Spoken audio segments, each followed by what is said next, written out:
बहु समस्या भितर गति करुछन्ति बारिक समाज। राज्य में 27 लाख बारिक माने बसवास करुछन्ति। समाज रे सबु वर्गर लोक मानक निकट में बारिक माने पहुंची गुरुत्वपूर्ण कार्य तुलाछन्ति। सेमानकर आर्थिक मानदंड एवं सामाजिक सुरक्षा एते सुदृढ़ नथिले भी समस्त निकट में प्रिय भाषण हो पारछन्ति। तेणु सेमानकर आर्थिक क्षेत्र में आहुरी व्यापक करने को सरकार पाखरे विभिन्न समय दाबी जणाई आसुछि बोली कटक शहीद भवन ठारे स्वर्ण नक्षत्र दिवस रे अतिथि माने मत व्यक्त करिसेंति। खास एथिपाई मार्च 20 को स्वर्ण नक्षत्र दिवस रूप में पालन करि आछन्ति निखिल उत्कल बारिक समिति। 50 वर्षरू अधिक वयस्कों को अन्यून 5,000 टंका भत्ता प्रदान सहित सेमानकर बीमा व्यवस्था करने को यह दिवस में दाबी जणाइछन्ति। सेपरि बारिक मानक सामग्रिक विकास पर समाज कल्याण बोर्ड गठन करने को दाबी कराइछि। या सहित जो मैंने प्रकृत बारिक माने पार्लर बा सेलून करी निज परिवार प्रतिपोषण करुछन्ति एवं शिक्षा प्रदान सहित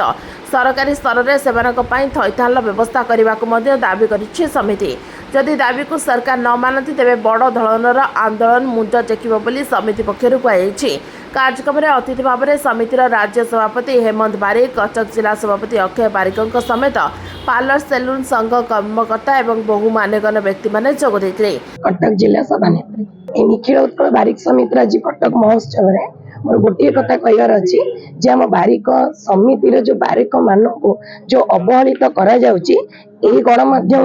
मानरे मु जणैबाकू चाहूँगी जदि ए जिनसटा को से पूरण न करा जिवो तो आगामी दिन में आम राजरास्ता को ओल्लैबाकू महिला माने पछेइबो नै। शुभेच्छा एया रहइबो जे आमर जो एकता अच्छी आमर जो बल अच्छी आम देखै देबाकू चाहूँ जे आमको जो भाया अवहेलित करा जाउची सब जिनस निष्पेषित करा जाउची बारिक मान को जो भाया भाव में समाज को आग को जीवाई जो प्रतिबंधक सृष्टि करा जाउची जे से जिनस रहिबनी बेली एटा आम देखि। मु हेमंत कुमार बारिक राज्य सभापति निखिल उत्कल बारिक समिति। एटा कटक जिला शाखार स्वर्ण नक्षत्र उत्सव पालन होउची सब वर्ष मध्य पालन हुए। तेणु राज्यर प्रत्येक जिलार कर्मकर्ता मान को कटक जिलार सभापति अक्षय बाबू निमंत्रण कर स्वर्ण नक्षत्र उत्सव आम राज्य कार्यकर्ता माने उपस्थित रही। आज स्वर्ण नक्षत्र उत्सव को मोर शुभकामना जनाऊँच एवं आमर प्रत्येक जिले में सम्मिलन करा जाए वर्ष को थर लगे राज्य स्तरीय सम्मिलन करा जाए प्रति वर्ष डिसेम्बर 20 तारिख में आमर ये बारिक समाज 27 लाख ऊर्ध्व लोक मैंने ओडिशा राज्य में बसवास कर बारिक जातिर लोक मैंने गोटे महत कार्य कर समाज को सरस सुंदर करने सौंदर्य सज्जित कर अलग जातिर लोक मान आमे दीर्घ वर्ष धरी राज्य सरकार को दाबी उपस्थापन कर आम बारिक समाज लोक मानकर सामाजिक सुरक्षा निमंते बारिक समाज लोक मैंने जो माने कौलिक वृत्ति अच्छा से 50 वर्ष बयस अतिक्रम होगापर अन्यून मासिक 5,000 टंका भत्ता सूत्र प्रदान करने एवं सेमानकर स्वास्थ्य मागणार स्वास्थ्य चिकित्सा 10 लाख टंकार स्वास्थ्य बीमा जोगाई देवाई एवं आमर गोटे बारिक भवन निमंते भुवनेश्वर एक सरकारी क्वार्टर किंबा सरकारी जमी जोगाई देवाई एवं बारिक मानकर सामग्रिक विकास निमंते एक कल्याण बोर्ड राज्य सरकार गठन करने एवं आमर जो वृत्ति ITI रे एक ट्रेड भाव में ग्रहण करी केवल बारिक जातिर पिला मानकु शिक्षा प्रदान करने एवं सरकारी विभाग रे जो बारिक पदवी खाली होउछि केवल बारिक जातिर लोक मानकु सेतिरे नियुक्ति सुजोग देवाई एवं आमर जो कौलिक वृत्ति अलग जातिर लोक माने व्यवसाय आड़ देखाई आम वृत्तिटा को छड़ाई नवा द्वारा आम जातिर लोक मैंने जो मैंने वृत्ति करी पेट पोषुले से आज तंकर आर्थिक मानदंड भूषिड़बार लगी। तेणु अलग जातिर लोक मैंने जो मैंने यूनिसेक्स बा पार्लर बा सेलून करुँच से ट्रेड लाइसेंस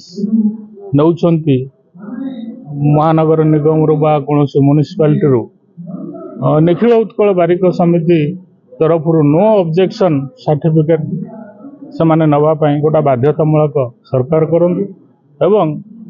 जाति भित्तिक जनगणना करने सरकार को आम दीर्घ वर्ष धरी निवेदन करी नुआ सरकार समय पूर्व सरकार समय दीर्घ 50 वर्ष दाबी ये सब। तो अक्षय कुमार बारिक निखिल उत्कल बारिक समिति कटक जिला शाखार सभापति आजिकार कार्यक्रम होची आमर कटक जिला शाखार समस्त ब्लॉक रो समस्त पंचायत रु आमर जो बारिक भाई भौणी माने आछिचन बा एबे सुधा आसीबा चली तेणु से समस्तंकर आर्थिक एवं स्वाभिमान एवं तांकर राजनैतिक उन्नति पाई जो पदक्षेप नि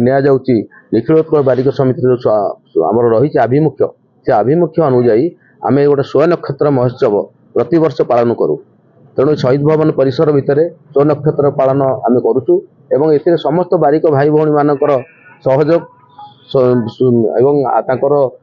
योगदान या आम गोटे बहुत बड़ कथा एवं समस्त बारिक भाई मानक पाखक सारा राज्य को यह गोटे वार्ता ही पहुँचू जे आमे होचु समस्ते एक एवं आमे समस्ते एकाग्रता रखी आमर एकता रखी आमे किभली भाव में आगू बढ़ी पारिबा बारिक जातिर आर्थिक एवं सामाजिक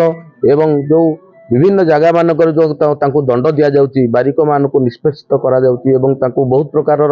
दंड दिया जाउची तांको निर्यातना दिया जाउची गाँव रु बाहर कर दिया जाउची घर पड़ी दिया जाउची विभिन्न प्रकार अत्याचार होती ए पई समाज को एक वार्ता दवा पई आमे कटक जिला शाखा पक्षरु ये कार्यक्रम एवं आगामी दिन में खूब शीघ्र ये कार्यक्रम आउरी विराट रूप धारण कर विशेष करके से समस्या आम समाधान करने को आम बारंबार सरकार द्वारस्थ होचु सरकार को बारंबार आम दाबी पत्र दौचु एवं स्वाधीनता पर आज पर्यंत कौन सरकार आम दाबी रखी ना एपर्यंत आमको दाबी आम शुणी ना आमको दे ना समस्त बारिक भाई भौणी मैंने से दाबी निजको मुक्त रखी कहीं पाई ना तेणु सरकार को आम नवेदन पुणी थे ये महोत्सव मध्यम आपण मान मध्यम वार्ता पहुँचू जे बारिक मानकर सुविधा बारिक मानकर विभिन्न दाबी तांकर जो स्वाभिमान रही विभिन्न जगह अकथनीय निर्यातना दि जाउची एवं सेमानकर जो आर्थिक सुविधा तांकर जो माने बयस हो जाउची 60 वर्ष टपी जाउची से माने तांकर किसी सुविधा पाउना भत्ता पाउना एवं बारिक जाति को एक कारीगर मान्यता देबा पई हम राज्य सभापति मध्य दाबी करचंती आमे समस्त से एकमत अच्छु से आर्थिक सुविधा दिया जाऊ एवं जो माने सेलून करूचंती सहरांचल मानकरे से सेलून करबा बेले से मानको ट्रेड लाइसेंस दिया जाउची ट्रेड लाइसेंस दिया जावा समय तांको निखिल उत्कल बारिक समितिर जो अंचल सी होते से अंचल बारिक समाज नो ऑब्जेक्शन सर्टिफिकेट मगा जाऊ तापर ट्रेड लाइसेंस दिया जाऊ। कटक महेश पात्र रिपोर्ट ओटी लाइव अधिक खबर देखा ओटी लाइव को सब्सक्राइब करूँ और खबर को अधिक शेयर करूँ।